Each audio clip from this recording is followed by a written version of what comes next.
During the awakening ceremony, everyone laughed at you for unlocking the weak assassin class. But suddenly, the system alerts. You unlock the ability to steal any talent or attribute within the 2-meter radius. But that's not enough. He also unlocked 2 more broken abilities called Weapon Master and Insight. That concludes the intro, and let's begin. Blue Star, a parallel world to Earth, serves as the stage for this Manhwa story, where a mysterious game called Dawn descended over 100 years ago. With its arrival, monsters, bosses, and even demons from the game began posing a constant threat to the world's safety. To survive these ever-looming threats, humans are forced to awaken their professions, fight monsters, level up, and grow stronger. Currently, the awakening ceremony is in progress, with hundreds of students gathering at the grounds, all brimming with excitement and determination to awaken unique and powerful professions. Wang Tianxi, exuding confidence, steps onto the awakening platform, clenching his fists as he prepares to awaken his profession. To everyone's amazement, he awakens the coveted Holy Knight profession, drawing cheers, and flaunts his confidence by slicking back his hair, basking in glory. The instructor, however, interrupts the moment by sternly ordering Wang to leave the platform so others can have their turn. After Wang steps down, the instructor checks the list and calls Zhou Yi, the protagonist, to the awakening crystal. With steady steps, Zhou approaches the awakening crystal, placing his hand on it, causing a surge of dark energy to erupt and granting him the assassin profession. As the stat system materializes before him, Zhou's expression seems conflicted, almost disappointed by his assigned profession. Among the crowd, a large and muscular student mocks Zhou, sneering that the assassin profession would be useless since Zhou lacks skill with weapons. Zhou overhears 3 students whispering and ridiculing him further, predicting that he will struggle to grow stronger. At that moment, Zhou notices the system panel shifting, revealing a new skill called Insight, which can expose an opponent's weaknesses. Shortly after, he unlocks another ability, Hand of God, an active skill capable of stealing a target's items, skills, or attributes, leaving Zhou both amazed and bewildered by its outrageous potential. To top it off, the system grants Zhou an exclusive passive skill called Weapon Master, which allows him to wield any weapon without limitations. Encouraged by this, Zhou envisions himself as an assassin wielding a powerful 2-handed sword. His thoughts shift back to the Hand of God skill, which he believes could become his ultimate cheat code for becoming unbeatable. A teacher approaches Zhou, placing a reassuring hand on his shoulder, encouraging him not to let the opinions of others discourage him. Zhou, however, calmly waves off the teacher's concerns, expressing genuine satisfaction with his assassin profession. Watching the 3 bullies continue to sneer at him, Zhou silently vows to prove how wrong they are for mocking him. Trailing behind Zhou like a pack of shadows, the bullies keep taunting him with laughter and jibes, but Zhou remains unfazed, his resolve shining through a confident smile. That night, Zhou lies on his bed with the system panel open, customizing his character and setting his nickname to Death Star. Recognizing that assassins are typically inconspicuous and often masked, Zhou opts to retain his original appearance, skipping the customization phase with a simple swipe. Next, the system prompts him to select a novice weapon from a range of exclusive choices displayed on the panel. Without hesitation, Zhou clicks on the 2-handed sword icon, confirming it as his weapon of choice. The system acknowledges his selection and initiates a countdown, preparing Zhou for the novice trial. Moments later, Zhou is teleported from his room to a hilly landscape, with his massive sword strapped to his back. Glancing down at his attire, Zhou admits that the design is both practical and impressive. Suddenly, the system issues a warning that the first wave of monsters is about to attack, and the atmosphere around Zhou turns ominous. Emerging from the shadows of the trees, goblins wielding crude clubs snarl and charge toward Zhou. With a confident smirk, Zhou grips his sword tightly, eager to test his newfound abilities against these enemies. As a goblin swings its club at Zhou, he swiftly activates Hand of God, causing the weapon to disappear and reappear in his own hand. The goblin looks confused, staring at its empty hands, unable to comprehend how its weapon vanished so suddenly. The system explains to Zhou that Hand of God randomly steals items, skills, or attributes, depending on chance. Frustrated by the randomness of the skill, Zhou punches the system panel, venting his irritation. Another goblin lunges at him, roaring in fury, its club raised high to strike. Reacting quickly, Zhou uses the stolen club to parry the incoming attack, deflecting it with precision. Activating Insight, Zhou identifies the goblin's weakness as its vulnerable, unprotected head. When the goblin swings its club again,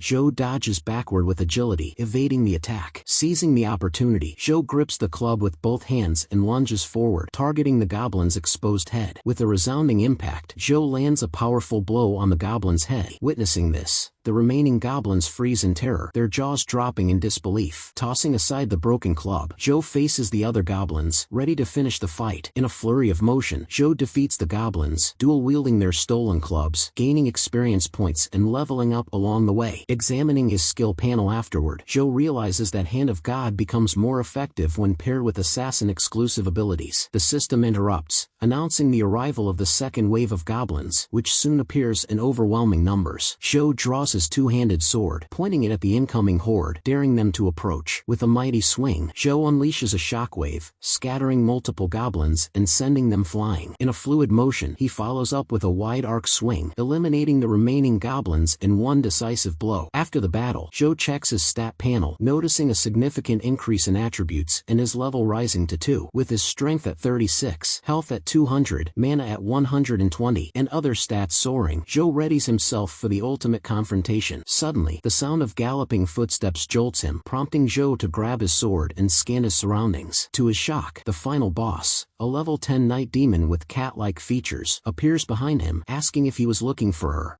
Startled by the boss's sudden appearance, Joe quickly leaps a few steps back, his mind racing with confusion over how she emerged out of nowhere. With an air of arrogance, the boss points a sharp claw at Joe, mocking him by declaring that the large sword he carries is insignificant to her. Irritated by her condescending tone, Joe activates his God's Hand skill, propelling himself forward at lightning speed before the boss can even react. In an instant, Joe dashes past her, positioning himself strategically behind her. The boss turns around with a sneer, her tone dripping with disdain as she claims his attack was ineffective, but her expression twists into fury as she realizes her ring is now on Joe's finger. Noticing her escalating rage, Joe feels a chill of danger, especially since the cooldown for his God's Hand skill hasn't yet refreshed. Strategizing to buy time, Joe raises his hand to flaunt the ring, remarking that it's stunning and perfectly suited to the boss, whom he calls even more dazzling. Taken aback by the unexpected compliment, the boss blushes deeply, her cheeks flushing as she shyly agrees with Joe's assessment. Joe, seizing the moment, proudly proclaims that he acquired the ring through his skill and questions why she insists he return it. The cooldown timer for his God's Hand skill ticks down to mere seconds as Joe carefully watches for the boss's next move. Enraged by his defiance, the boss enters a berserk mode, causing her attributes to surge by a formidable 30%. Joe bides his time, his focus sharp as the cooldown now dwindles to just 1 second. Suddenly, the boss charges at him with incredible speed, her claws slicing through the air and landing a heavy strike before Joe can fully react. Although wounded, Joe smirks internally, pleased that his plan to draw her closer has worked. The boss raises her claws high for another fierce attack, but this time, Joe manages to block her blow with his sword. Seeing her overwhelming strike thwarted by the very weapon she belittled, the boss falters in surprise. Taking advantage of her momentary distraction, Joe activates the God's Hand skill, his hand igniting with a vibrant glow of energy. Channeling the power of the skill, he raises his hand and directly targets the boss, successfully stealing her ultimate ability. 10 steps, 1 fatal strike. The boss stumbles in shock as the realization dawns that her ultimate move has been stripped away, leaving her powerless to use it. In the blink of an eye, Joe teleports behind her, activating his insight skill to pinpoint her weak spot just below the nape of her neck. Sensing danger, the boss whips her head around, catching sight of Joe poised for a decisive strike. Utilizing the very skill he had just stolen, Joe lifts his sword high, aiming directly at the boss with pinpoint accuracy. With a masterful blow, Joe forces the boss to collapse to the ground, defeated before his overwhelming strength. Struggling to comprehend Joe's unparalleled power, the boss demands to know his identity, to which Joe, his eyes glowing with intensity, declares himself as Death Star. As the system announces the boss's defeat, Joe reflects that she was far more formidable than the goblins he had previously faced. The system rewards Joe for completing the beginner ultimate trial by granting him the coveted forbidden treasure chest. At the same time, a global notification of Joe's triumph and his reward reverberates across the system, sparking intrigue among players worldwide. In a distant location known as the Church of the End, a demon learns of Joe's victory and bursts into sinister laughter, vowing to capture Joe and use him as a sacrifice to resurrect their lord. Meanwhile, within the Blue Star Foundation, an emergency meeting of elite professionals concludes with a unanimous decision to monitor Joe closely and ensure his safety at all costs. Feeling an itch in his nose, Joe wonders who might be thinking about him so intently. His curiosity piqued, he approaches the treasure chest, his excitement growing as he anticipates the rewards hidden within. As he lifts the chest's lid, a dazzling golden light bursts forth, leaving Joe utterly starstruck at the brilliance of its contents. In this game world, treasure chests come in varying levels of rarity, from ordinary wooden chests to precious golden ones, and even to the uniquely dazzling diamond chests. Among all these, the most coveted and extraordinary is the forbidden treasure chest, the one Zhou has just unlocked. As Zhou opens the forbidden chest, he is awarded a legendary weapon of unparalleled might, the Damocles sword, capable of unleashing 400% damage along with electrifying lightning attacks. Holding the legendary blade in his hands, Zhou can't help but grin widely, boldly declaring that with this weapon, he is akin to a walking nuclear powerhouse. Meanwhile, outside Zhou's apartment, a hooded stranger arrives and begins knocking persistently, claiming to be an old friend of Zhou. Instantly alerted by the system about the presence of a visitor, Zhou momentarily believes it might be his sister and quickly hides his in-game identity, Death Star, to maintain secrecy. Dismissing the game interface with a simple wave, Zhou strides toward the door and asks the stranger who they are as the knocking grows more insistent. Opening the door cautiously, Zhou is greeted by a hooded individual whose enigmatic aura immediately raises his suspicions. With an unsettling smile, the stranger introduces himself as a preacher and begins rambling about his church, thrusting his hand forward to reveal a crimson emblem etched into his palm. Finding the situation increasingly bizarre, Zhou subtly reaches for his phone and, while maintaining a polite demeanor, thanks the stranger before discreetly dialing the authorities behind his back. Before Zhou can close the door, the stranger wedges his fingers into the gap and, gripping the doorframe tightly, demands to know if Zhou has called the police. Without waiting for a response, the stranger violently forces the door open, shouting with fury and accusing Zhou of daring to summon the authorities. The stranger then conjures a glowing blade out of thin air and, with a menacing glare and bared teeth, ominously declares that he will send Zhou to meet the Lord. Raising his weapon high above his head, the stranger prepares to bring it down in a devastating strike aimed directly at Zhou. Reacting swiftly, Zhou instinctively raises his hand to activate the God's Hand skill, but the system coldly informs him that the skill cannot be used against human players. Cursing his misfortune, Zhou leans back just in time, narrowly dodging the stranger's blade as it slashes through the air where he once stood. Spotting a kitchen knife resting beside a fruit bowl, Zhou swiftly retreats toward it, grabbing the blade as a makeshift weapon in his defense. Focusing intently, Zhou activates his insight skill and pinpoints the stranger's weak spot, a vulnerable area on the right side of his abdomen near his kidney. Harnessing the power of the 10 steps 1 fatal strike skill he had acquired earlier, Zhou moves with lightning speed, dashing past the stranger to position himself strategically behind him. Suddenly, a dark, sinister aura begins to emanate from the stranger as he enters a berserk state, startling Zhou and amplifying the tension in the air. With his energy-imbued blade glowing ominously, the stranger charges toward Zhou with terrifying speed, while Zhou stands firm, knife in hand. Just as the stranger's blade appears ready to strike Zhou, an unexpected object collides with the stranger's head, knocking him off balance. With a heavy thud, the stranger collapses as 2 law enforcers burst into Zhou's apartment, standing authoritatively in the doorway. One of the enforcers, an archer, steps forward and calmly asks Zhou if he is unharmed, his tone reassuring. Meanwhile, the other enforcer, a woman, moves swiftly to apprehend the